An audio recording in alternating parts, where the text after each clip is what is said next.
अब आ रही है आवाज? बैटरी बैटरी बैटरी नहीं थे। After long time.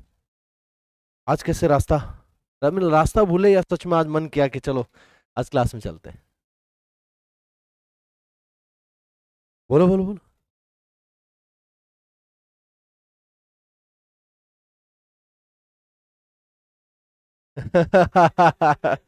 अच्छा, कल हम लोगों ने अनाउंस किया इस वजह से हैं?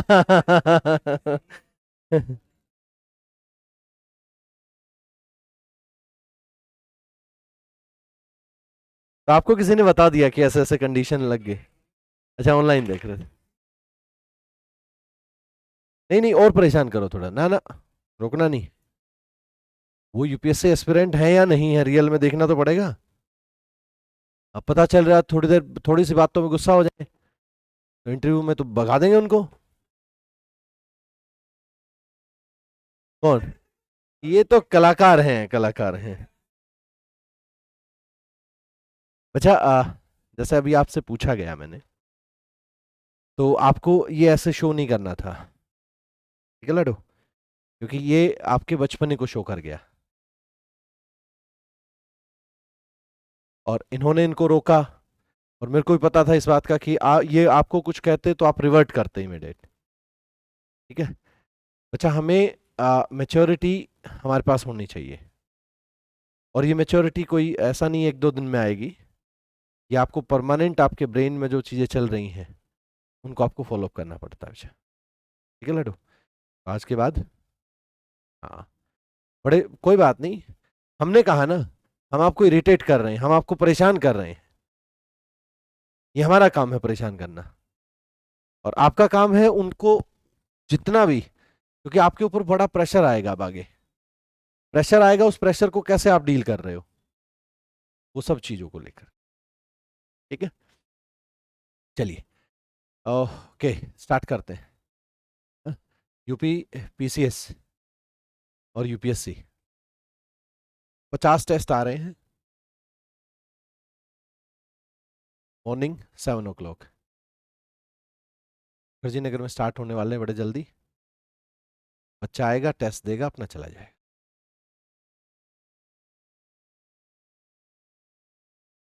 मैं 6:30 सोच रहा था। ठीक था। चलो 60।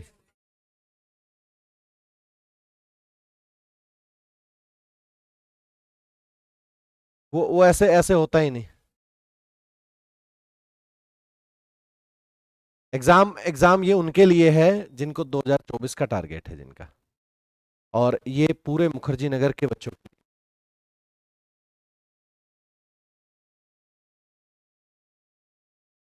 नहीं, अब वो 6 नहीं करना, ये नहीं करना, वो तो मैं मजाक कर रहा था। कुछ ऐसा टाइम रखेंगे, 9 बजे आपकी आप लोग की क्लास होती है तो 8 से 9 रखेंगे। अपने आप आएगा बच्चा, हमें कोई हेडेक नहीं। जिसको टेस्ट देना होगा अपने आप आएगा। ठीक है। मुखर्जी नगर में ऐसा अभी कोई स्टार्ट नहीं कर रहा है। PT mains 10 test geography, 10 test polity, 10 test history के 14 होंगे, साइंस एंड टेक के 5 होंगे, इन्वायरमेंट इकोलॉजी के 8 होंगे, करंट अफेयर सबके अंदर इन्वॉल्व होगा। तरीके से स्टार्ट कर रहे हैं। टोटल 50 टेस्ट होंगे, 47 सेक्शनल होंगे, 1 होगा सिर्फ जीएस 100 मार्क्स, एक होगा GS plus PT, same time जो यूपीएससी एग्जाम लेता है उसी टाइम, 9 से 11, और आगे जो टाइम होता है उसी टाइम पर रखेंगे।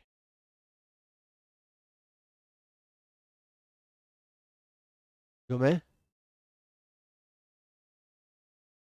नहीं नहीं, पूरा सब कुछ मिलेगा बच्चा, करंट सब कुछ मिलेगा। अच्छा पेपर होगा, मतलब कुल मिलाकर के बढ़िया स्टैंडर्ड के पेपर बनवाए। मैं कल परसों आपसे बात कर रहा था कि करोल बाग में एक हमारी टीम है, काम करती है। तो आज कल ये बच्चे मेरे पास आए, दोनों लोग, इनके अंदर चेक किया कॉन्फिडेंस। कुछ बच्चे और भी जो टच में रहते हैं, पता चला कि कॉन्फिडेंस जीरो है बच्चों का। जीरो का मतलब तो हमारे लिए तो जीरो ही मानते हैं हम। अगर थोड़ा सा भी लैक कर रहा है तो हम जीरो से स्टार्ट करने की कोशिश। हमें लगा कि बच्चों का प्रैक्टिस करवाना चाहिए और प्रैक्टिस होगा बच्चों का। कल से नहीं होगा, 8 तारीख से। ठीक है बच्चा, ये 8 तारीख से स्टार्ट होगा। ये बिल्कुल एक न्यू पैटर्न है।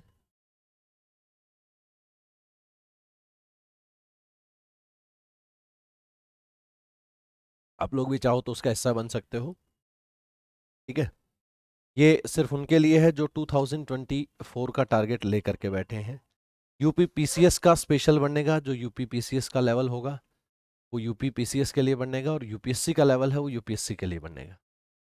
ऐसे दोनों, पूरा बाइलिंगुअल होगा, हिंदी और इंग्लिश दोनों के। ठीक है, ये डेली अभी रेडी हो रहे हैं और डेली आएंगे। 8 तारीख से हम लोग इसको स्टार्ट कर रहे हैं। ठीक है बच्चा, मतलब ये प्लान है कि भाई जब चीज़ें करना ही है तो बड़े अच्छे तरीके से करें, एक सिस्टम से करें, ताकि सबको चीज़ों का पता भी चले और लोग उन चीज़ों पर काम भी करें। चलिए स्टार्ट करते हैं। मैंने आपको बताया था, हम लोग डिस्कशन कर रहे हैं बच्चा इंडिया के 3 स्टेज न्यूक्लियर प्रोग्राम के बारे में। ठीक है, मैंने बाकी पूरी डिटेल आप लोगों को दी हुई थी। इंडिया के अंदर आप लोग यहां लिख सकते हो, India's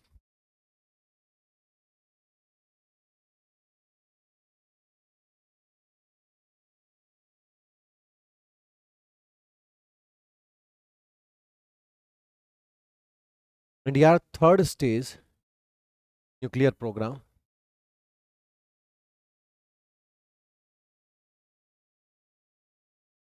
India's third stage nuclear programme,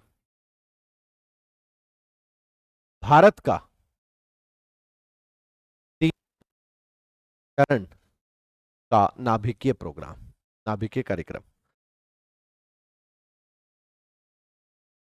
देखिए, अब ध्यान से इसको देखिए, समझिए एक्चुअली इंडिया कैसे काम कर रहा है। ठीक है, मैंने आपको बताया था कि इंडिया के पास 3 स्टेज के प्रोग्राम है। ठीक है, अगर मैं इन तीनों स्टेज को डिवाइड करूं, मान लीजिए मैं इसको लिखता हूं, ये फर्स्ट स्टेज का प्रोग्राम है, और आपको पता भी चलेगा कि एक दूसरे से वो स्टेज कनेक्ट कैसे हैं। ये सेकंड स्टेज है, ये थर्ड स्टेज है। हालांकि आपको पता है कि हम लोगों ने कल की क्लास में इनको डिवाइड भी किया था कि फर्स्ट स्टेज क्या है, सेकंड क्या है और थर्ड क्या है। मैं यहां अगर बात करूं तो बच्चा, पहले चरण का जो प्रोग्राम है वो बेस्ड ऑन PHWR है। PHWR पर आधारित है, PHWR पर आधारित है। ठीक है, फिर मैं सेकंड स्टेज की बात करूं तो बच्चा ये बेस्ड है, बेस्ड ऑफ FBR। FBR पर आधारित है, और ये based on AHBR, AHWR।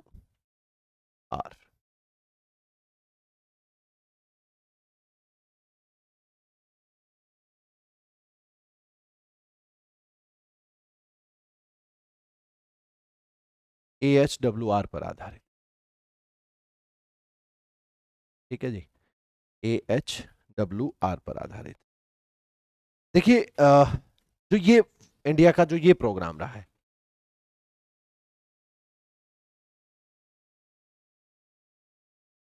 Helped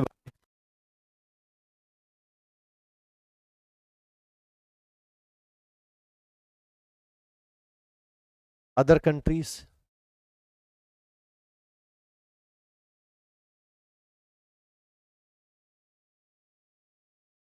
दूसरे देशों के द्वारा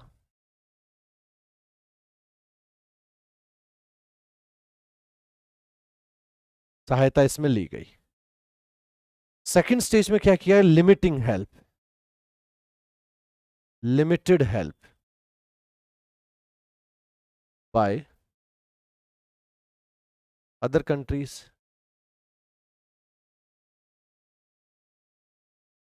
दूसरे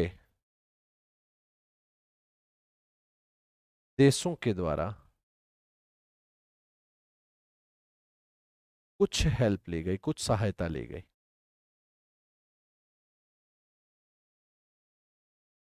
फिर वहीं अगर बात करें थर्ड स्टेज की, तो थर्ड स्टेज में क्या किया गया? थर्ड स्टेज में क्या किया गया?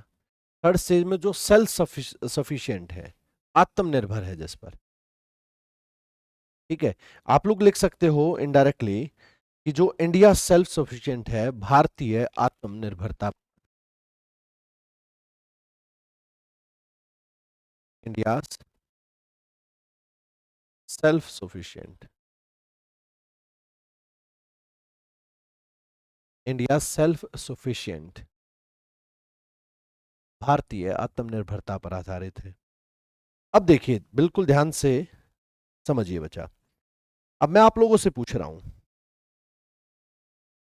यहां पर जो फर्स्ट पार्ट था, जो फर्स्ट पार्ट था बच्चा, इंडिया का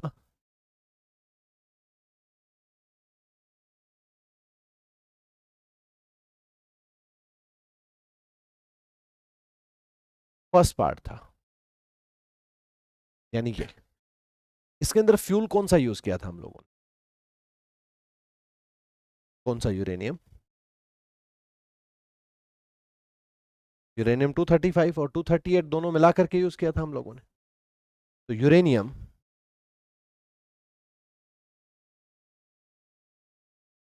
देखिए, यूरेनियम 235 प्लस यूरेनियम 238,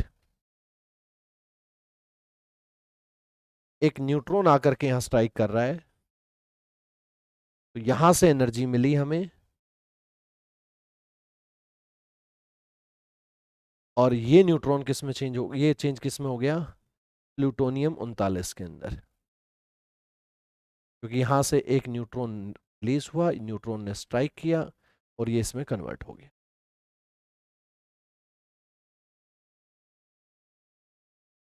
आराम से देखिए और बताइए।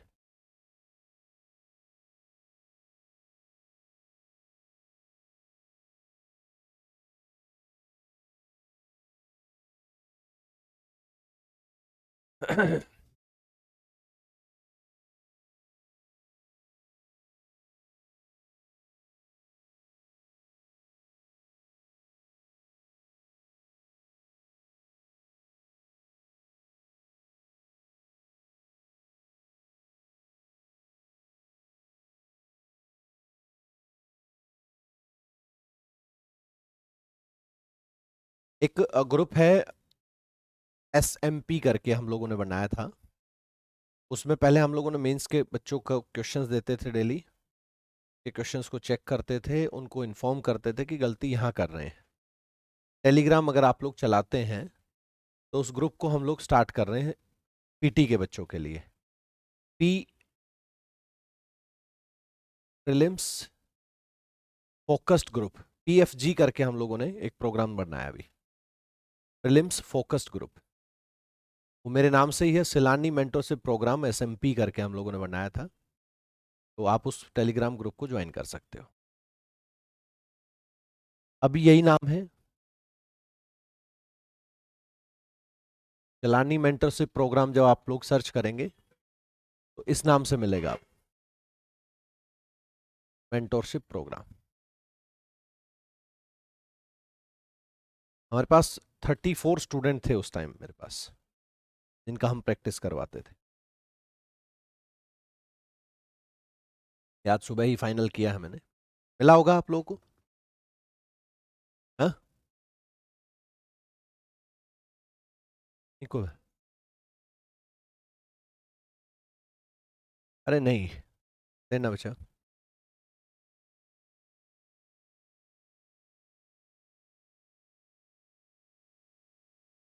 टेलीग्राम ग्रुप,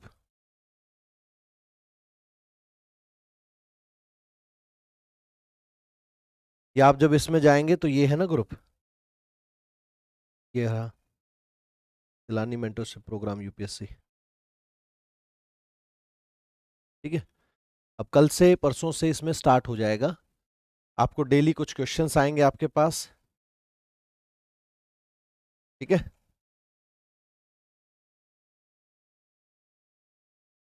उसके अंदर प्रोग्राम है, अलग है बिल्कुल ये बच्चा,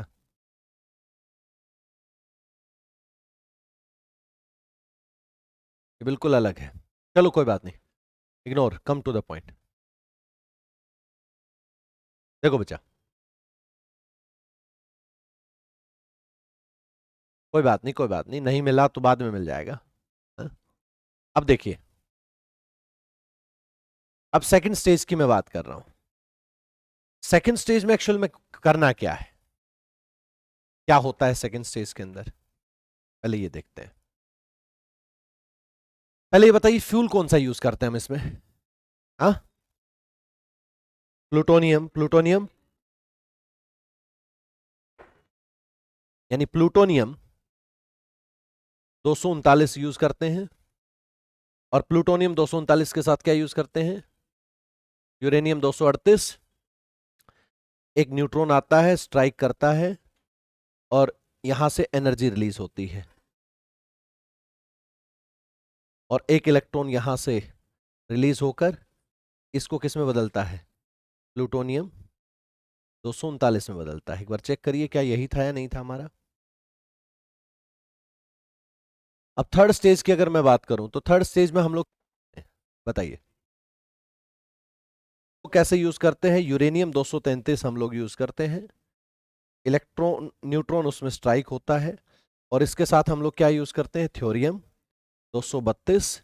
यहां से एक न्यूट्रॉन रिलीज होता है, जब यूरेनियम में न्यूट्रॉन रिलीज डालते हैं, यहां से एनर्जी रिलीज होती है जो हम यूज करते हैं। अब थ्योरियम, थ्योरियम से यूरेनियम 233 बनता है, और फिर ये प्रोसेस में ऐसे एज इट इज चलता रहेगा। अब बात ये आती है कि फर्स्ट स्टेज से हम लोगों ने फ्यूल तो बना लिया, प्लूटोनियम का देखना एक बार। फर्स्ट स्टेज से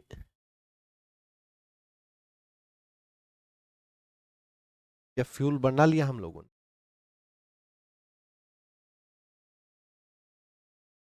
लेकिन यहां यूरेनियम 233 है, ये कैसे बनेगा? ये बड़ा टेंशन का विषय था। लेकिन इंडिया ने इस पर अभी अचीवमेंट ले लिया, क्योंकि हमारे पास जब थ्योरियम मिला हमें पता चला कि उसको भी बनाया जा सकता है। कैसे? देखो, ये जो प्लूटोनियम बनेगा, इस प्लूटोनियम 239, इस पर जैसे ही न्यूट्रॉन स्ट्राइक कराएंगे, सुन लीजिए सर, फिर बाद में ये होगा कि कैसे आ गया, और उसकी रिएक्शन करा देंगे हम थ्योरियम के साथ 200। यहां से तो हमारे पास एनर्जी आएगी, यहां से एनर्जी आएगी हमारे पास, ठीक है। और यहां से थ्योरियम से क्या होगा? थ्योरियम से रिलीज होगा यूरेनियम 233, और इस यूरेनियम को हम यहां यूज कर लेंगे। अब देखो, फर्स्ट से सेकंड, सेकंड से थर्ड, तीनों स्टेज एक साथ कनेक्ट हो गए। ये है इंडिया का थर्ड स्टेज प्रोग्राम। इससे पहले इंडिया में थर्ड स्टेज प्रोग्राम नहीं था। आप आराम से इसको चेक कर लो, पूरी कहानी लिखने की बजाय उसको कंसाइज करके एक ही स्लाइड में लिख दिया मैंने। और ये क्वेश्चन बहुत इंपॉर्टेंट है मेंस के लिए भी और पीटी के लिए भी। इंडिया का थर्ड स्टेज प्रोग्राम, कैसे फ्यूल चेंज हुआ, और आप अपनी जर्नी को देखो, चेक करो। हम लोगों ने आपकी जर्नी बिल्कुल स्टेप टू स्टेप आप लोगों के सामने रखी थी। कब हम लोगों ने क्या किया, उसके बाद क्या किया, उसके बाद क्या किया, और तब कहां तक पहुंचे।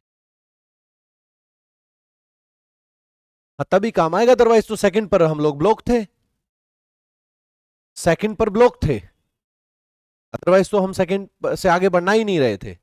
जब थ्योरियम इंडिया में मिला है तब जाके एक्सपेरिमेंट हुआ, और हम थर्ड स्टेज पर अचीव करने वाले हैं।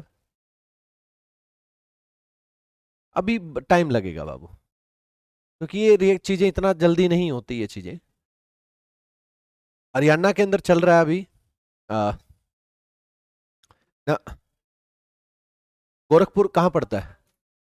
अच्छा, हरियाणा में। फरीदाबाद नहीं बचा, फरीदाबाद, फतेहाबाद। फतेहाबाद के अंदर एक गांव है छोटा सा, गोरखपुर। आप लोग गोरखपुर को बाबा जी का आश्रम समझते हो, इसके अलावा नहीं समझते। ठीक है।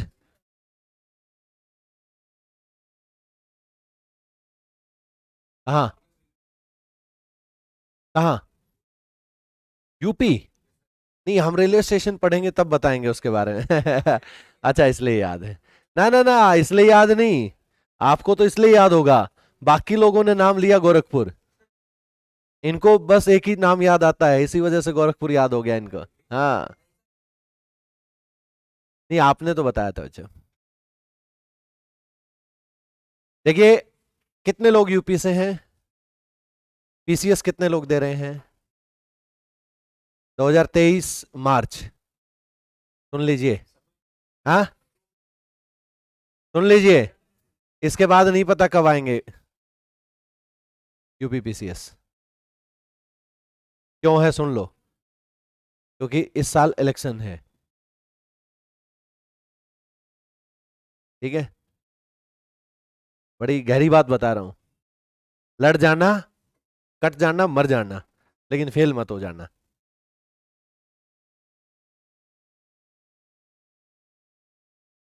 ठीक है। 24 में इलेक्शन है भैया। कौन से मंथ में इलेक्शन है? अक्टूबर के अंदर? नहीं, ये मई के अंदर, लोकसभा इलेक्शन ईयर है ये। तो अच्छाई बुराई सोच के, सब सोच के चलो। ठीक है। हमें नेताओं से कोई मतलब नहीं, गवर्नमेंट किसी का है, लेकिन गवर्नमेंट अगर कोई चेंज भी हो जाती है तो भी तो एक प्लान सोच के चलना चाहिए ना। ठीक है। हाँ, मतलब कुछ और हो जाता है फिर।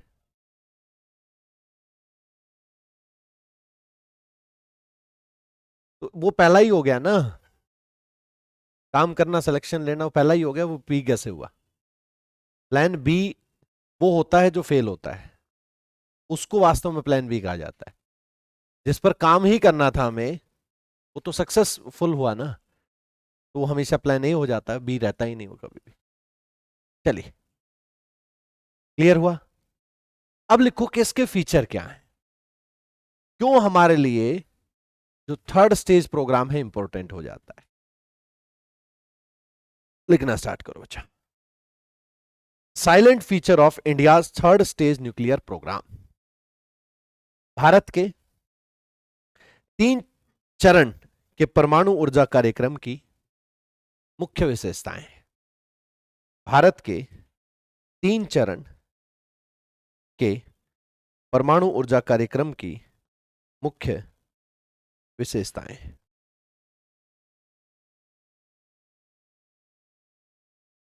Silent feature of India's third stage nuclear power programme.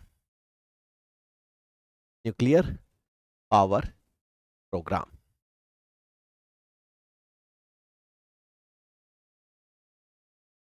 Number 1, a spent fuel a spent fuel of the one stage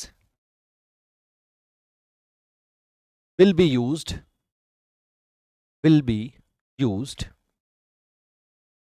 in the next stage will be used in the next stage, and this will increase the fuel efficiency and this will increase the fuel efficiency.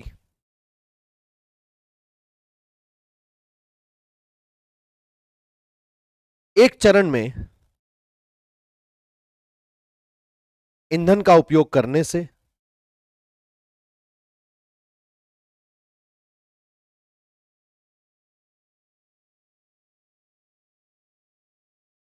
उसी ईंधन से अगले चरण में ईंधन का उपयोग किया जाएगा, ईंधन का उपयोग किया जाएगा, अगले चरण में ईंधन का उपयोग किया जाएगा। इससे ईंधन की दक्षता में वृद्धि होगी, इससे ईंधन की दक्षता में वृद्धि होगी। This programme is designed to use This program is designed to use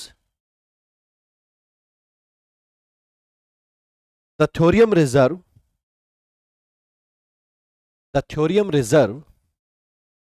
of India as main nuclear fuel in future. Main nuclear fuel in future. इस कार्यक्रम से भविष्य में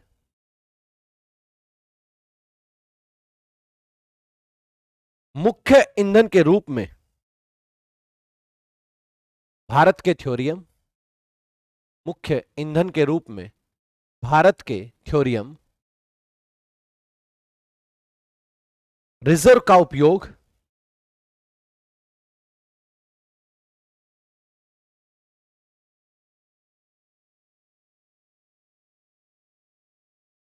करने का डिजाइन किया जा सकता है, रिजर्व का उपयोग करने का डिजाइन किया जा सकता है। This programme is based on a closed fuel cycle. This program is based on the closed fuel cycle, minimizes closed fuel cycle, which minimize the nuclear waste,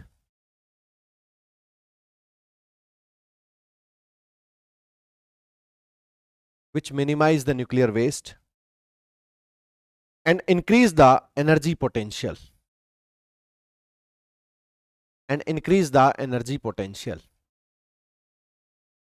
यह कार्यक्रम एक बंद ईंधन चक्र है, यह कार्यक्रम एक बंद ईंधन चक्र पर आधारित है, ईंधन चक्र पर आधारित है, जो परमाणु कचरे को कम करता है, जो परमाणु कचरे को कम करता है और ऊर्जा क्षमता को बढ़ाता है,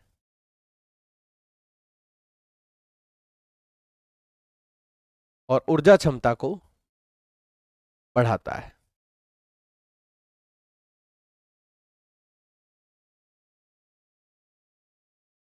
ठीक है, क्लोज साइकिल बाबू, ये देखो क्लोज है, ये एक दूसरे, पूरी साइकिल क्लोज है। ठीक है, नाउ न्यूक्लियर, ये था न्यूक्लियर फिजन और इंडिया में चलने वाला जो रिएक्टर प्रोग्राम है वो। अब बात करेंगे न्यूक्लियर फ्यूजन,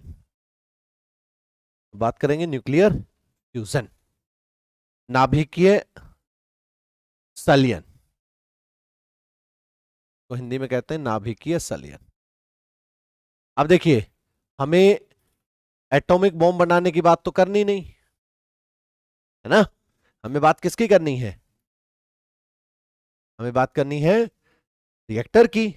तो क्या इससे भी कोई रिएक्टर बनाया गया है? आप लोगों को बताया था मैंने, याद करो।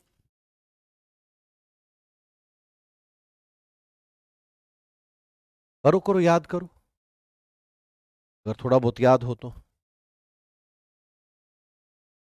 कभी फ्रांस का नाम लिया होगा, ITER, वो इसी पर बेस्ड था और किस पर था, है ना, ITER, 7 देशों का। 2035 तक दावा है कि पूरा कर देंगे हम इसको। ठीक है, यूरोपियन यूनियन, उसमें फ्रांस का पैसा लगा हुआ है सारा का सारा। इसलिए फ्रांस की एक जगह है केडारके, फ्रांस के अंदर, इसमें इस न्यूक्लियर रिएक्टर का काम चल रहा है, यहाँ स्टेब्लिश किया गया है। तो चलिए फिर ये इसी के बारे में लिखना है आज, और फिर बात करेंगे न्यूक्लियर रिएक्टर हमारे एग्रीकल्चर के लिए क्या काम कर रहा है, न्यूक्लियर एनर्जी, न्यूक्लियर एनर्जी से हमारी बॉडी में क्या क्या ट्रीटमेंट हम लोग ले सकते हैं, कुछ इन्हीं के बारे में डिस्कशन होगा। तो लिखना स्टार्ट करें।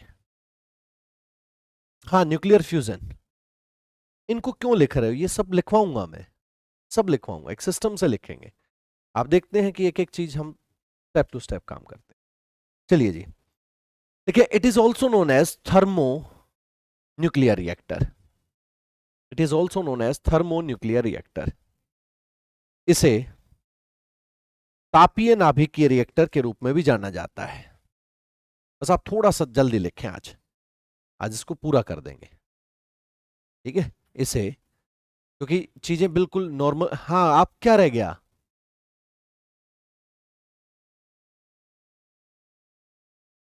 इसे तापीय नाभिकीय ऊर्जा के रूप में जाना जाता है। ये न्यूक्लियर रिएक्शन फ्यूजन, इनको जगाओ, क्यों सो रहे हैं ये,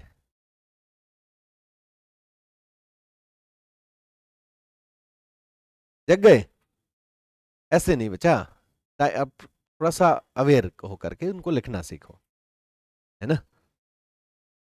हम आपके साथ आपके शेयर कर लेते हैं बातें, सब टीचर तो नहीं करेंगे, फिर ये कहेंगे कि वो सिलेबस तो हो गया मेरा लेकिन कुछ आता नहीं, है ना।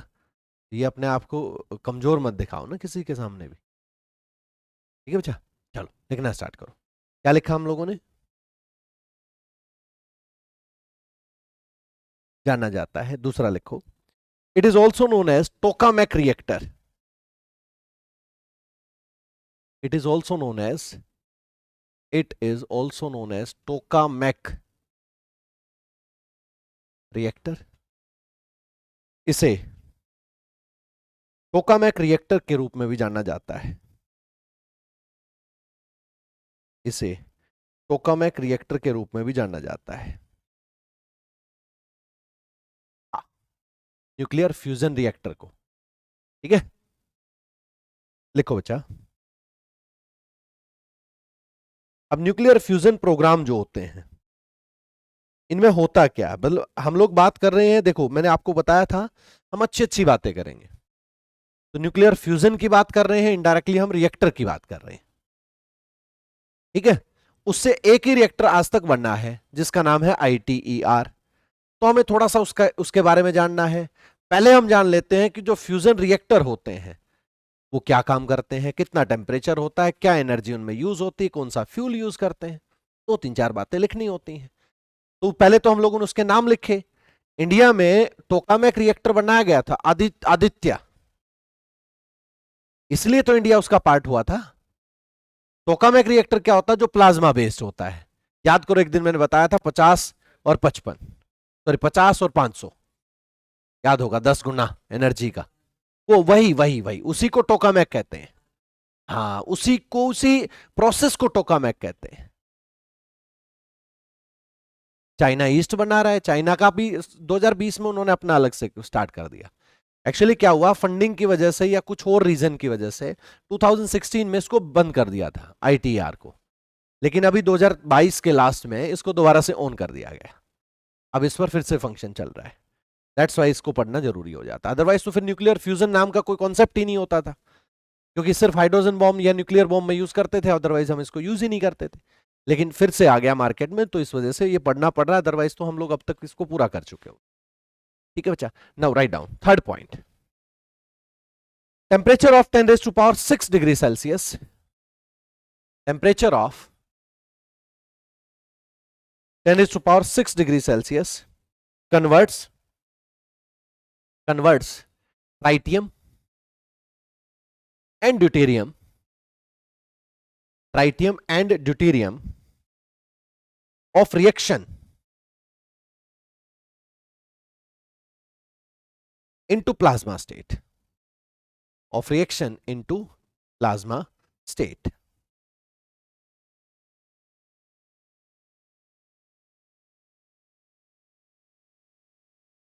Into plasma state, right?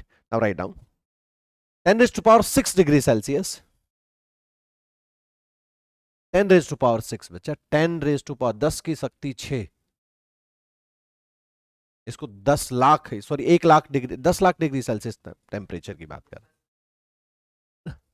10 raised to power 6 degree Celsius का तापमान अभिक्रिया में, का तापमान अभिक्रिया में ट्राइटियम और ड्यूटेरियम को, ट्राइटियम और ड्यूटेरियम, ट्राइटियम याद होगा आप लोगों को, हम लोगों ने इसको कहा था ट्राइटियम, और ड्यूटेरियम इसको कहा था। थोड़ा सा जिनको याद ना रहे वो हिंदी में लिख लीजिएगा, कोई इश्यू नहीं। ट्राइटियम और ड्यूटेरियम को प्लाज्मा अवस्था में परिवर्तित करता है। इन 1985, इन 1985, 1985, top 5 countries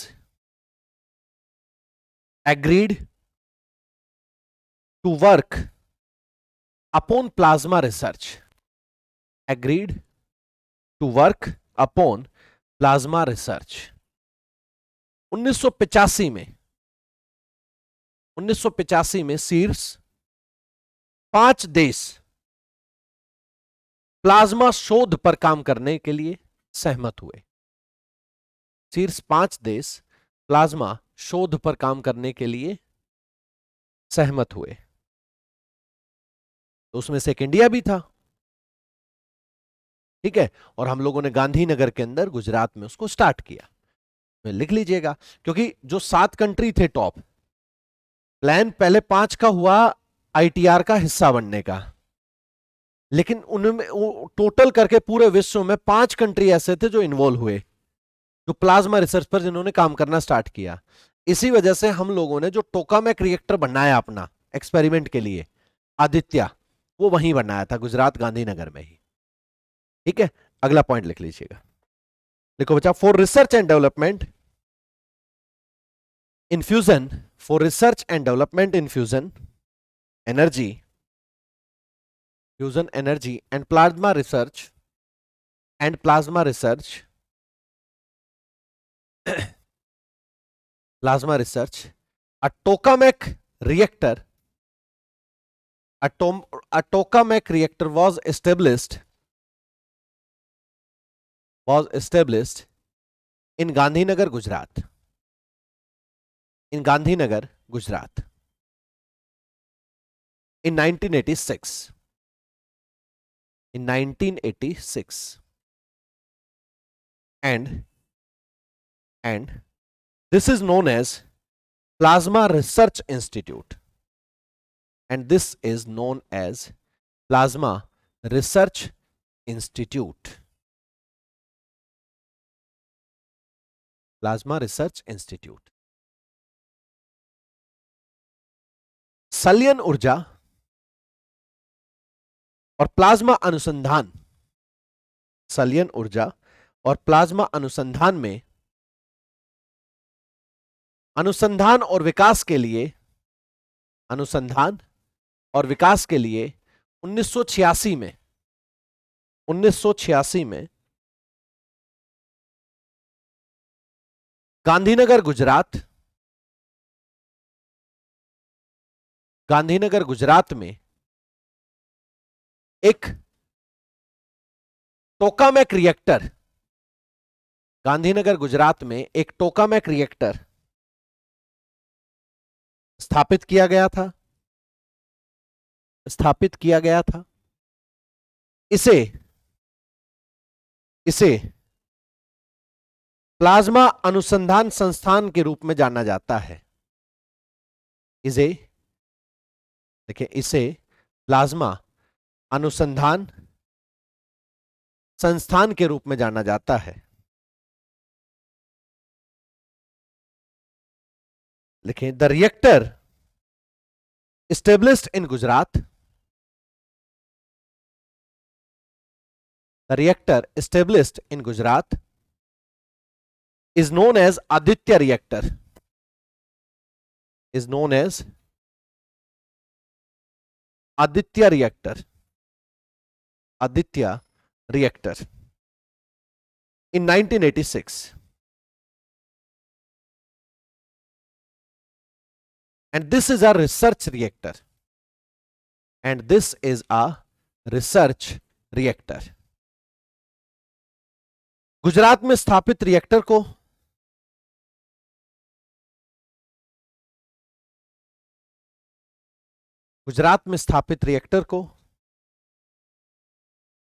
आदित्य रिएक्टर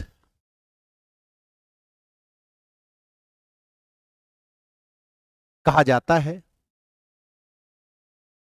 और यह आदित्य रिएक्टर कहा जाता है और यह 1986 में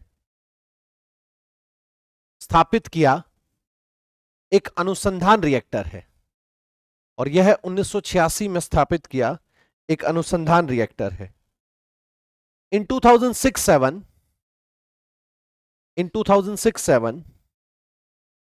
ITER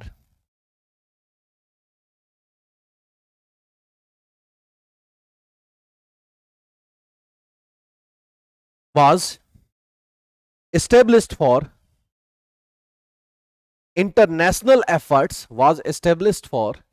international efforts to domesticate fusion. 2006-7 में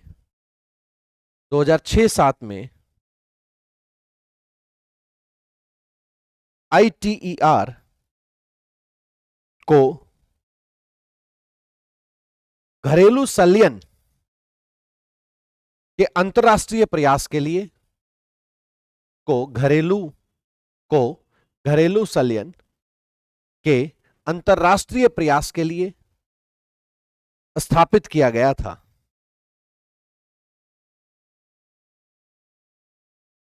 ठीक है जी. अब बताइए मेरे को जल्दी से, होता कैसे है, क्या होता है इसके अंदर, क्या होता है इसके अंदर? लाइटर न्यूक्लियाई जुड़ के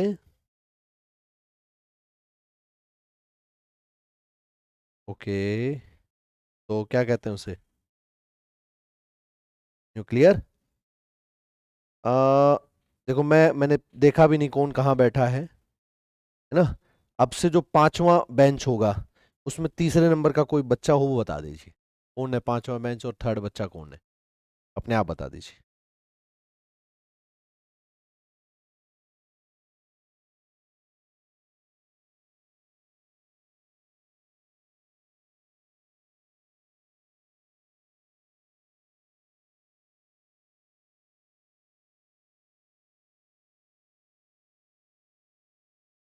हाँ, कौन है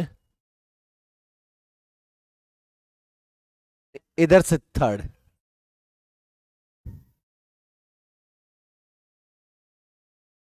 बताइए बच्चा.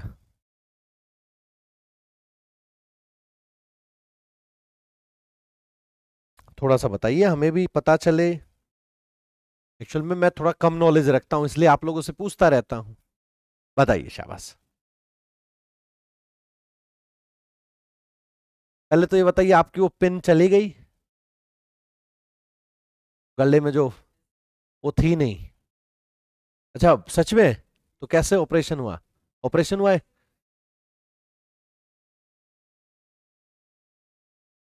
अपने आप आई है? अच्छा, आई, वो रियल में आई बाहर? अरे वाह. तो अब ठीक है इसका मतलब, आप तो आप इसका मतलब हमारे क्वेश्चन का आंसर देने के लायक हैं.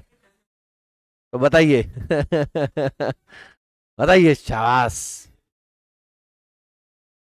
क्वेश्चन ITER किस पर बेस्ड है, कौन सी टेक्नोलॉजी पर बेस्ड है,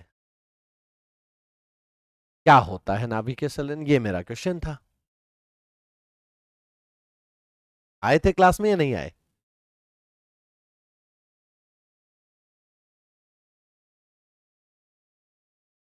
इसको ऐसे नहीं बोलेंगे, ऐसे बोलेंगे दो छोटे नाभिक मिलकर एक बड़े नाभिक या न्यूक्लियाई को फॉर्म करना। उसमें H2 और ये बोलेंगे ना, फंस जाएंगे,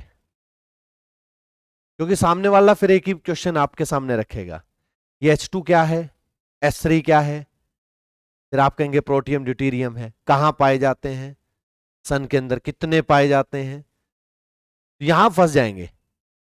आप बड़ा सिंपल सा आंसर दे, दो स्मॉल न्यूक्लियाई कंबाइन हुए एक बड़ा न्यूक्लियाई फॉर्म हो जाए, that is the known as नाभिकीय संलयन। बस, ठीक है, ये तो पता है आपको। Very good. और ऐसे ही सडन नाम आए और उस नाम के साथ कॉन्फिडेंस आए तो बड़ा अच्छा लगता है। और सच में मैंने काउंट नहीं किया था कि आप बैठे हैं फिफ्थ पर, लेकिन अच्छा लगा आपने आंसर दिया।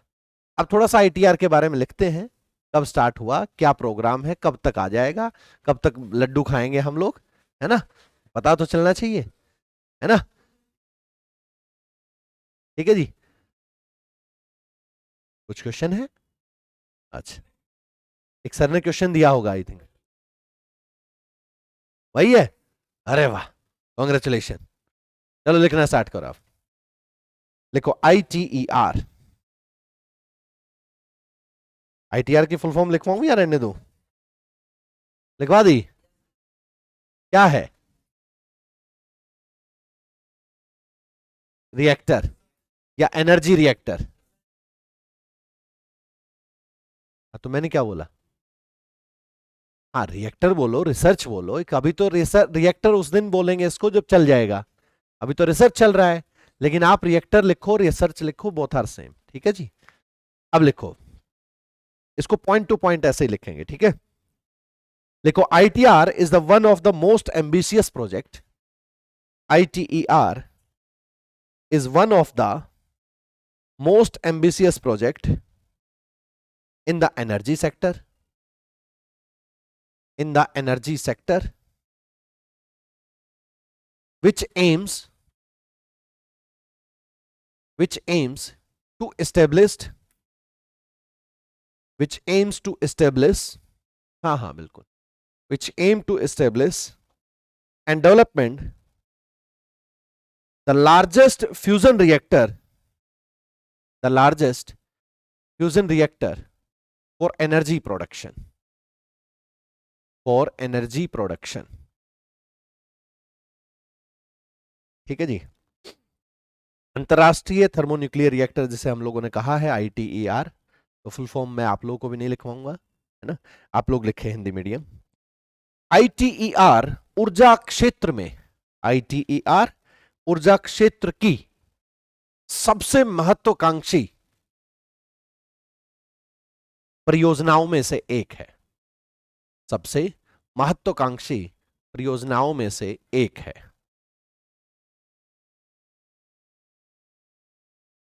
जिसका उद्देश्य ऊर्जा उत्पादन के लिए,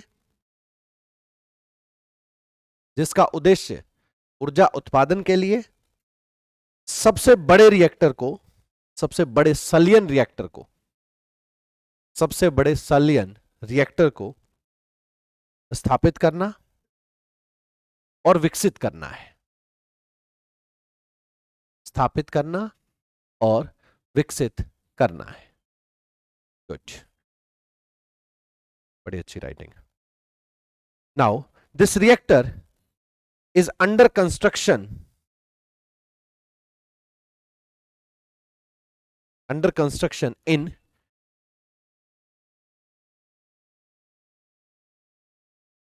केडार के रिसर्च फैसिलिटी, फ्रांस।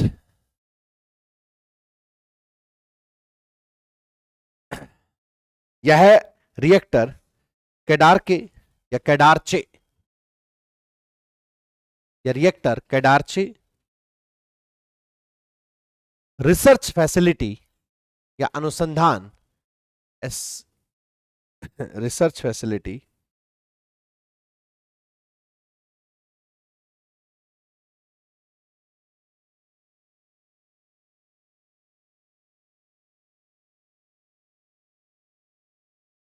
फैसिलिटी, ये आ गया बच्चों, RCH, आइए sir, research facility France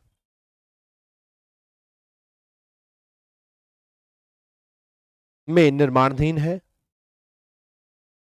this fusion reactor is based on टोकामेक।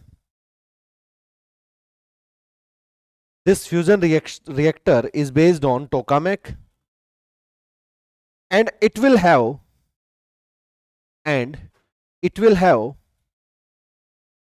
output of and it will have output of 500 megawatt, 500 megawatt,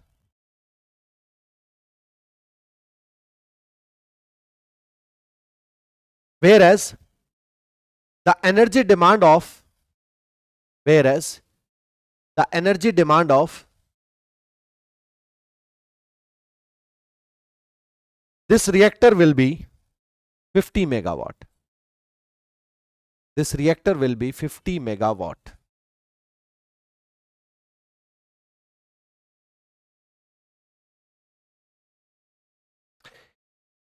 यह सलियन रिएक्टर है जो टोकामेक, यह सलियन रिएक्टर है जो टोकामेक पर आधारित है।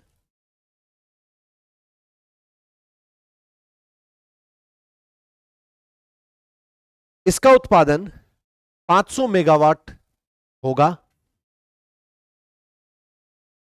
जबकि इस रिएक्टर में ऊर्जा की मांग 50 मेगावाट होगी। ऊर्जा की मांग 50 मेगावाट होगी।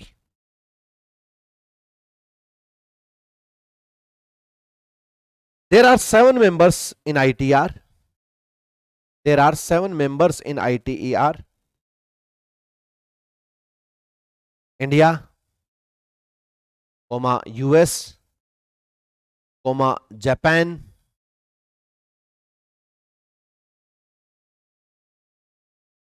China, EU, यूरोपियन यूनियन, इसमें सबसे ज्यादा फ्रांस का वो लगा हुआ है, ठीक है, एंड साउथ कोरिया,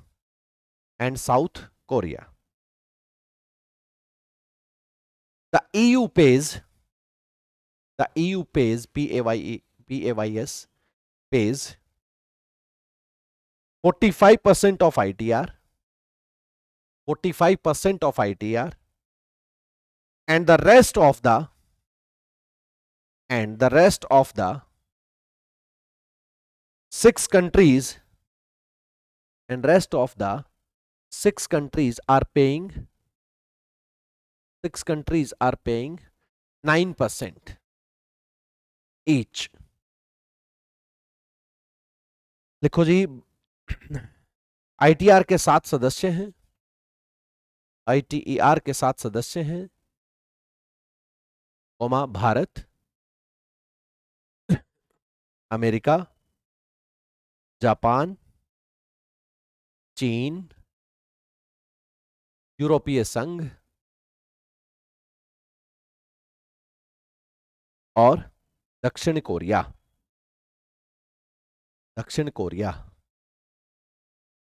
लिखे, यूरोपीय संघ ITR को 45% भुगतान करता है और बाकी 6 देश प्रत्येक 9% का भुगतान कर रहे हैं। बाकी 6 देश प्रत्येक 9% का भुगतान कर रहे हैं। जी बताइए।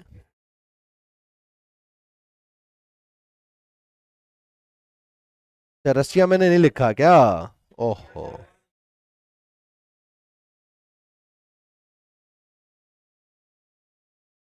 ओके,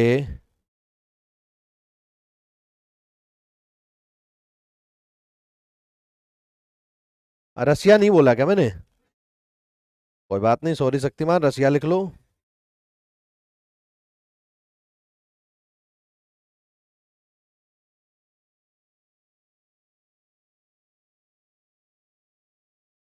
ठीक है, हो गए ना अब तो। अच्छा, 2035 तक ये पूरा हो जाएगा, ठीक है। और अभी ऑस्ट्रेलिया इसमें ऐड हुआ है। रुक तो जाओ, पूरी पूरी कहानी नहीं सुनते। ऑस्ट्रेलिया ऐड हुआ है लेकिन नॉन मेंबर। ऑस्ट्रेलिया इसमें कुछ टेक्नोलॉजिकल हेल्प करेगा। ये 2023 में है अभी, ठीक है जी।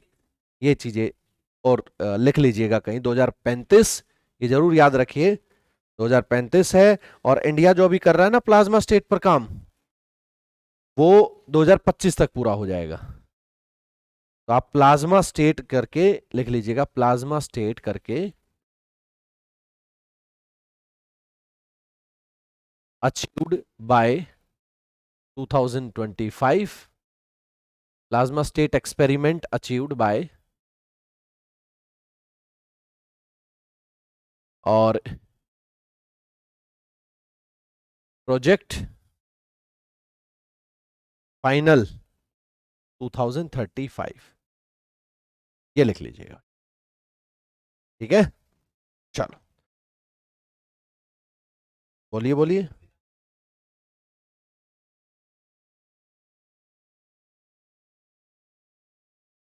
बड़ा गलत लिखा मैंने, बड़ा गलत लिखा मैंने। और मैंने अभी क्या अभी बोला था, मैंने कहा यूरोपियन यूनियन ब्रैकेट में फ्रांस लिख लेना। तो बाबू सुन तो लो, यूरोपियन यूनियन का पार्ट नहीं है क्या फ्रांस? तो 45% जो पैसा लगा है वो फ्रांस का लगा है, लेकिन उसको यूरोपियन यूनियन में इसलिए पे किया गया है कि जब ये टेक्नोलॉजी मिलेगी तो फ्रांस उसको नहीं बेच सकता, वो जितने यूरोपियन यूनियन के कंट्रीज हैं सबको शेयर की जाएगी, इसलिए यूरोपियन यूनियन लिखा है। हाँ, यही ये बात आपकी अच्छी कही। एक्चुअली क्या था, जब 1985 के अंदर जब ये मीटिंग हुई रशिया के अंदर, और 1985 का वो दौर था जब पूरा का पूरा यूरोपियन संघ वो रशिया को तोड़ने में, यूएसएसआर को तोड़ने में लगा हुआ था। उस समय यूरोपियन यूनियन को जो फाइनेंस किया था वो फ्रांस ने किया था। तो इनकी टर्म कंडीशन हुई,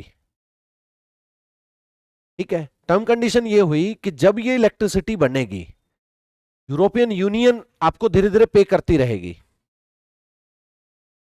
तो फ्रांस ने कहा फिर मेरे को क्या मिलेगा? उन्होंने कहा हम आपके यहां सिस्टम लगा देते हैं, आपके यहां एम्प्लॉयमेंट होगा, आपके यहां एनर्जी के रिसोर्सेस ओपन होंगे, आपके यहां बड़ी बड़ी कंट्रीज का इंपोर्ट एक्सपोर्ट का बिजनेस जो है और ओपन होगा। तो फ्रांस ने कहा ठीक है, नो इश्यू, मैं पैसा लगाने के लिए रेडी हूं। सेंटर फ्रांस को मिल गया। अब कल को कोई भी कंट्री नोटंकी करे यूरोपियन यूनियन की, फ्रांस उसको टेक्नोलॉजी नहीं देगा। तो इनडायरेक्टली हम कह सकते हैं कि पूरा आईटीआर के मामले में यूरोपियन यूनियन का हेड हो गया फ्रांस।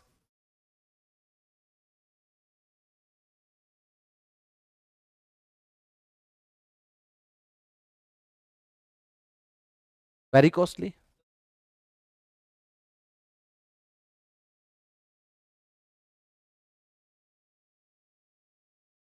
नहीं, अभी के लिए क्या है, सिर्फ इसकी टेक्निक पर काम कर रहे हैं ना, इंडिया भी काम कर रहा है, सब काम कर रहे हैं, और इस टेक्निक को ऑलमोस्ट ऑलमोस्ट हम लोगों ने अचीव कर लिया है। और जैसे ये अचीव हो गया तो इंडिया अपना न्यूक्लियर रिएक्टर इंडिया में ओपन कर लेगा, फ्रांस वहां अपना कर लेगा, रशिया अपना कर लेगा, अमेरिका अपना कर लेगा, जापान, सब अपने अपने घर चले जाएंगे। करो भाई इलेक्ट्रिसिटी, बनाओ बेचो। हम लोग फोन करेंगे फिर किसको? वियतनाम को, कंबोडिया को, इंडोनेशिया को, इलेक्ट्रिसिटी चाहिए, हम लगाते हैं आपके यहाँ। हम फोन करेंगे अफ्रीका में, अफ्रीकन यूनियन को, इलेक्ट्रिसिटी चाहिए, हम रिएक्टर लगाते हैं आपके वहां। तो मिल जाएगा ना वो, उस टाइम की कंडीशन थी ना, वो फ्रांस को मिल रहा है पैसा। हम्म। अभी देखो, यूरोपियन यूनियन का एक अलग हो रहा है, और तो फ्रांस का उसमें आज आप देख लीजिए, सबसे पावरफुल कंट्री अगर यूरोपियन यूनियन में कोई है, किसी को बोला जाए तो फ्रांस को बोला जाता है। अभी नहीं है ना, अभी नहीं है कोई कि आज ही फ्रांस हो गया। फ्रांस ने इन्वेस्ट किया है पहले। पहले जर्मनी होता था, इटली होता था, आज कहाँ है? और जर्मनी सबसे ज्यादा प्रोडक्शन करता है यूरोपियन यूनियन के लिए, लेकिन फिर भी फ्रांस का नाम है, क्योंकि फ्रांस ने काम किया है उसके साथ। ठीक है, अपना एफर्ट शो किया, अपने एक्सपेरिमेंट को शो किए, अपने लोगों को वहां काम दिया, अपने लोगों को अपनी अपने जो फैसिलिटी, रिसर्च फैसिलिटी ओपन करके दी उनको। बस बस।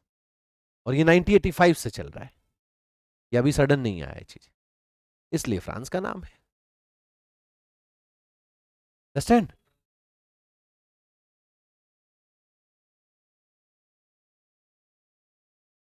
हाँ बिल्कुल बिल्कुल होगा। एनीवेयर। और अभी जो स्पीड है रॉकेट का, वो 60,000 किलोमीटर पर आवर का है, ये जो अभी तक का स्पीड है। और अगर इतनी स्पीड से आप लोग जाने लग गए, तो मून पर भी जाने में टाइम लगता है। और इतनी स्पीड से अगर मार्स पर जाना हो गया तो जा ही नहीं सकते, अभी तो बहुत टाइम लगेगा। तो हम लोग क्या प्लान कर रहे हैं, इसकी स्पीड को इंक्रीज कर रहे हैं। और इसकी इसकी स्पीड तभी तो होगी तब आप ड्यूटेरियम और प्रोटियम को कंट्रोल करोगे। Now we are using cryogenic engine, जिसके अंदर liquid hydrogen, normal protium part है, उसको कन्वर्ट कर रहे हैं into liquid state, then we are using, this is the basic part of cryogenic. लेकिन अगर हम इस पार्ट को यूज करने लग गए तो ऑब्वियसली ये वहां भी काम आएगा। इस रिएक्शन को, इतना बड़ा रिएक्शन है, उस रिएक्शन को किसी छोटे चैम्बर में हम लोग कराएंगे, इलेक्ट्रिसिटी वहां प्रोड्यूस होगी। जब वहां रिएक्शन ये चल रही है तो उससे इंजन को हम लोग मूव कराएंगे, जो रॉकेट हैं, जो सैटेलाइट्स हैं, उनको मूव कराएंगे हम लोग, हर जगह काम आएगा। अब रिएक्शन ये चल रही है और रिएक्शन इसको कंट्रोल करना आ गया, because this is the controlled reaction, इसको कंट्रोल करना आ गया, तो एक गाड़ी में छोटा सा इंजन लग गया जिसमें हाइड्रोजन फ्यूल लग चल रहा है। पता चल रहा है कि इससे गाड़ी चल रही है आजकल। ठीक है, ये तो बहुत यूजफुल होगा। अभी इलेक्ट्रिसिटी तो करेगा ही ये प्रोडक्शन, लेकिन इलेक्ट्रिसिटी के साथ साथ ये और भी प्रोडक्शन करेगा। आपको जितना भी इक्विपमेंट है उसमें अगर इसका अचीवमेंट अगर मिलता है तो, और इसी बात के लिए पैसा लगाया जा रहा है। भाई फ्रांस क्यों नहीं चाहेगा सुपर पावर बनना? उसका भी तो एक राइट है। इंडिया काम कर रहा है, चाइना काम कर रहा है, तो जापान काम कर रहा है, इधर अमेरिका काम कर रहा है, इधर रशिया काम कर रहा है, तो फ्रांस भी कर रहा है। टेक्नोलॉजी के मामले में फ्रांस बहुत एडवांस है, यूरोपियन यूनियन में सबसे एडवांस कंट्री है। रफाल उसी के पास है, डसॉल्ट रफाल। अगर यूरोपियन यूनियन में किसी कंट्री को कोई प्रॉब्लम होती है तो उसी को फोन करते, भाई साहब एक बार चलना, एक बार मारा, बहुत मारा मेरे को, फ्रांस आता बड़े भाई के साथ, चल मैं देखता हूं कौन है वो। ऐसे है इस चीज का। हाँ, एग्रीमेंट बनने का वो तो बनता ही बच्चा, टर्म कंडीशन के बिना तो चलती ही नहीं ना चीज। ना ना ना ना ना ना ना ना ना ना, वो इन्वेस्ट किया था, फ्रांस ने किया था, भूल जाओ इस बात को। मैंने उसका एक्सप्लेनेशन दे दिया कि किया था, तो फ्रांस में ही ये सारी चीजें क्यों हुई। अब आप लोग को याद रखना, यूरोपियन यूनियन, क्योंकि उनका एग्रीमेंट हो गया कि मैं अपने लिए नहीं करूंगा, मैं पूरे यूरोप के लिए काम करूंगा। समझना इस बात को, एग्रीमेंट हुआ, कुछ टर्म कंडीशन हुई है। अब यूरोपियन यूनियन को हो सकता है उस समय जो पैसा इन्वेस्ट किया था, आज और पहले के टाइम में डिफरेंस है ना, हो सकता है यूरोपियन यूनियन आज तक पे करता उसको। हो सकता है यूरोपियन यूनियन से यह डील हो कि आज पैसा मैं लगाऊंगा, मेरा पैसा मेरे को वापस चाहिए, और जब तक ये चलेगा इसमें से इतना पैसा मेरे को चाहिए होगा शेयर। हो सकता है ना, ये भी हो सकता है कंडीशन। भाई हर कोई चाहता है पैसा कमाना, कौन नहीं चाहता, तो ये कंडीशन भी हुई होगी। और इसी कंडीशन पर पहले जो पैसा लगाया था वो फ्रांस ने लगाया था। आज भी सबसे बड़ा दबदबा अगर आईटीआर के अंदर है तो फ्रांस का है। अब यूरोपियन यूनियन आ गया है, क्योंकि यूरोपियन यूनियन अब आया है 2005 में, जब इवेल्युएट करने लगे तब यूरोपियन यूनियन सब सामने आया था, इससे पहले नहीं था, इससे पहले फ्रांस का नाम आता था। इसलिए मैंने आपको यूरोपियन यूनियन भी लिखवाया, फ्रांस भी लिखवाया, क्यों था वो भी बताया, और आज क्या है वो भी बता दिया। ठीक है जी, चलिए अब लिखना स्टार्ट करें। ओके, ये कुछ आईटीआर के बारे में था, है ना। अब लिखेंगे न्यूक्लियर एग्रीकल्चर। क्या नाभिकीय कृषि हो सकती है, और होती है तो किस प्रकार के कोई बीज बनाए भी गए हैं किसी इंस्टीट्यूट के द्वारा, क्या क्या लाभ होता है, क्या क्या बेनिफिट है, तो लिखें न्यूक्लियर एग्रीकल्चर, हेडिंग डालें। परमाणु कृषि लिखें, nuclear agriculture plays a crucial role, a crucial role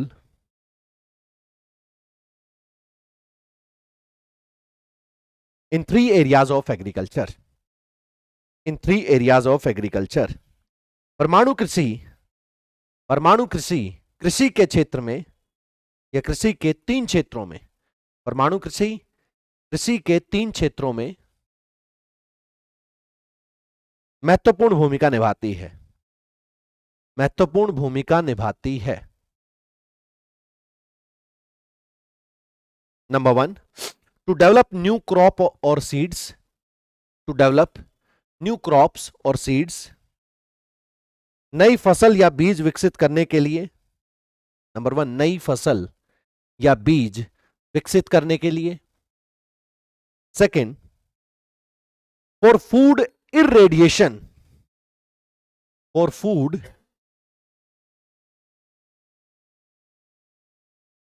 irradiation, खाद्य विकिरण के लिए, खाद्य विकिरण के लिए।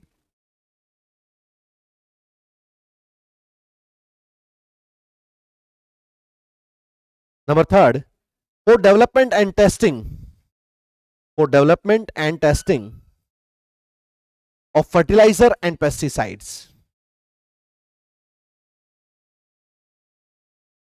पेस्टिसाइड्स। परमाणु कृषि में उर्वरकों और कीटनाशकों, परमाणु कृषि में उर्वरकों और कीटनाशकों के परीक्षण के लिए,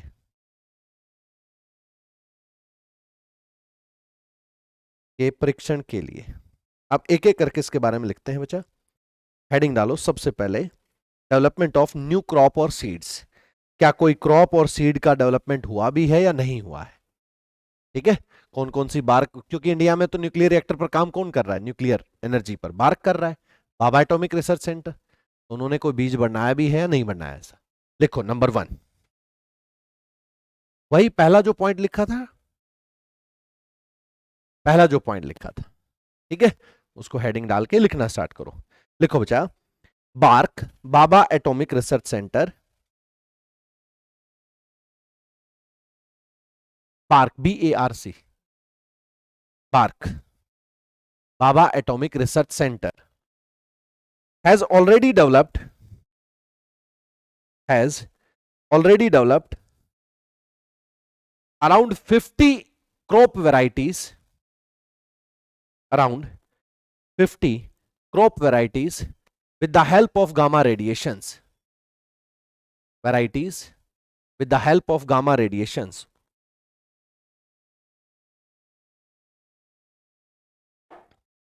Continue. These crop can sustain, these crop can sustain better in various type of stress, better in various type of stress, such as water stress, such as water stress, adverse climate condition, and insects, and insects. Bhabha परमाणु अनुसंधान केंद्र, जिसे bark कहा गया है, भाभा परमाणु अनुसंधान केंद्र बार्क, पहले ही गामा विकिरण की मदद से, पहले ही गामा विकिरण की मदद से लगभग 50 फसल किस्मों का, लगभग 50 फसल किस्मों का विकास कर चुका है, फसल किस्मों का विकास कर चुका है।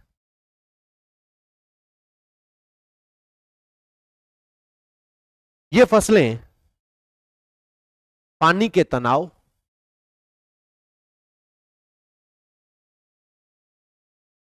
प्रतिकूल जलवायु परिवर्तन, पानी के तनाव, प्रतिकूल जलवायु परिवर्तन और कीटों से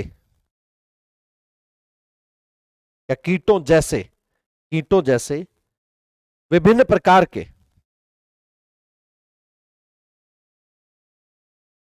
तनाव में बेहतर, विभिन्न प्रकार के तनाव में बेहतर ढंग से टिक सकती हैं, बेहतर ढंग से टिक सकती हैं।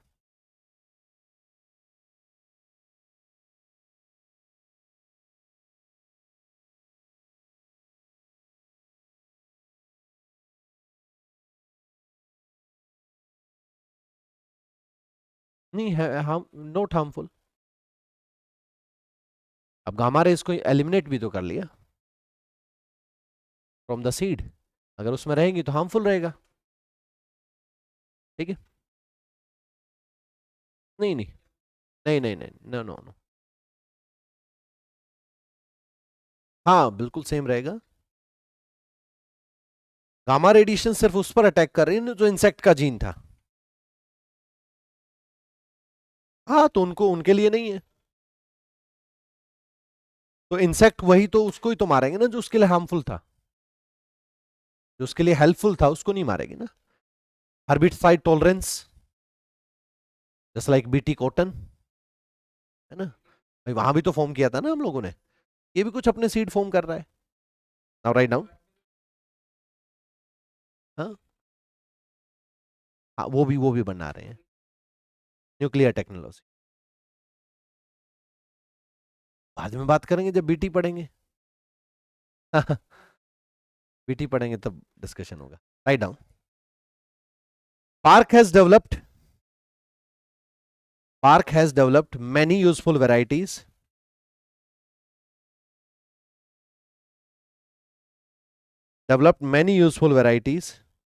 of pulses and oil seeds, pulses and oil seeds, which are very important in Indian agriculture sector, which are very important in Indian agriculture sector. Park ने दालों और तिलहनों पार्क ने दालों और तिलहनों की कई उपयोगी किस्में विकसित की हैं,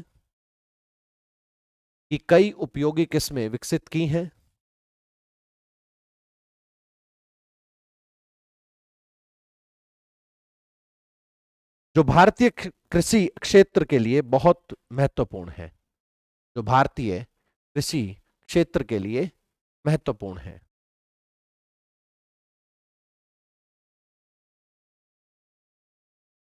gamma radiation increases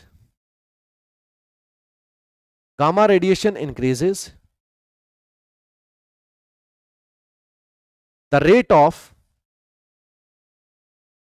gamma radiation increases the rate of mutation in crop and seeds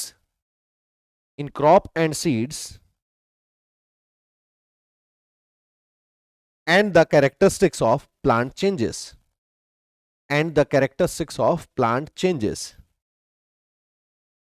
gamma विकिरण से उत्परिवर्तन की दर बढ़ जाती है। गामा विकिरण से उत्परिवर्तन, समझते हो म्यूटेशन होता क्या है, बदलाव की, ठीक है, की दर बढ़ जाती है। फसलें और बीज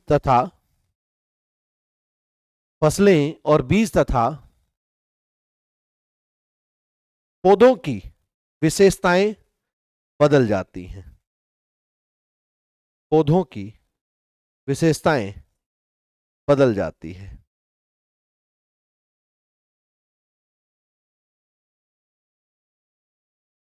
नहीं नहीं, no problem, no problem. And now write down second, irradiation, ये अभी होगा नहीं पूरा, है ना? नहीं होगा पूरा। कल रहेगा हमारा, थोड़ा सा क्लास रहेगा इसका कल, क्योंकि अभी हमारा मेडिसिन में कैसे यूज कर रहे हैं हम वो भी मैं लिखवाऊंगा आप लोगों को। कोबाल्ट 60 और इनका आयोडीन 132 सभी का यूज, ठीक है। फास्फोरस 32, इन सब का यूज हमारा रहेगा। तो ये कल रहेगा हमारा, ठीक है। कल मॉर्निंग रहेगी।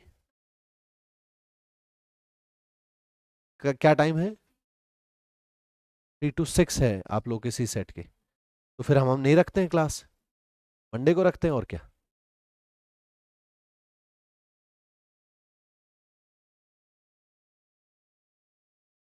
कोई बात नहीं, मंडे को कर लेते हैं।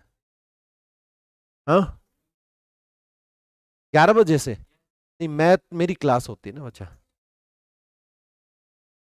अरे 9 से 11, आप 8 से भी कहेंगे तो भी क्लास होती है मेरी। 6 से 8 रखें क्लास। मैं सोच रहा हूं मंडे को करते हैं। कल सी सेट की क्लास है ना। अब 2 दिन आप लोग की सी सेट की क्लास होगी।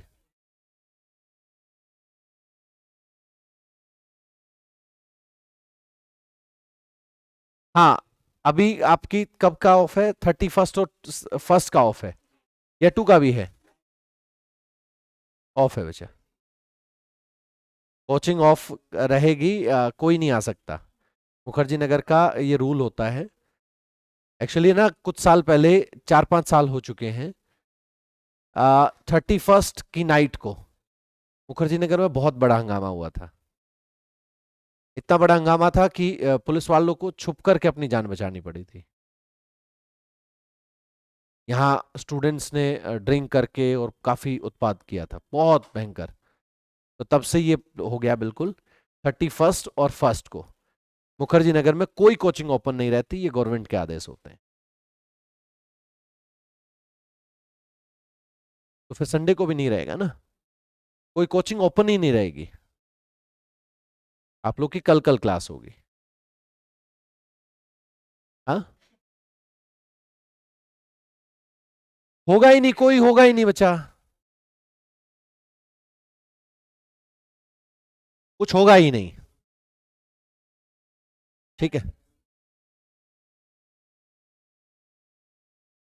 क्या कह रहे हैं?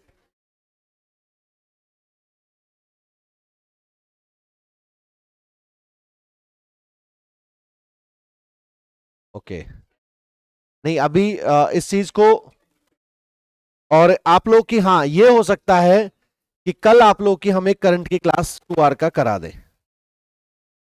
हाँ, मैं एक बार बात कर लेता हूं, और आपके ग्रुप में मैसेज आ जाएगा। अगर कल आप लोग की क्लास है करंट का तो अभी मैसेज आ जाएगा, ठीक है।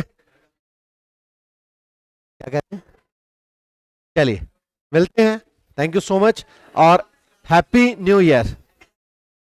जय हिंद, जय भारत।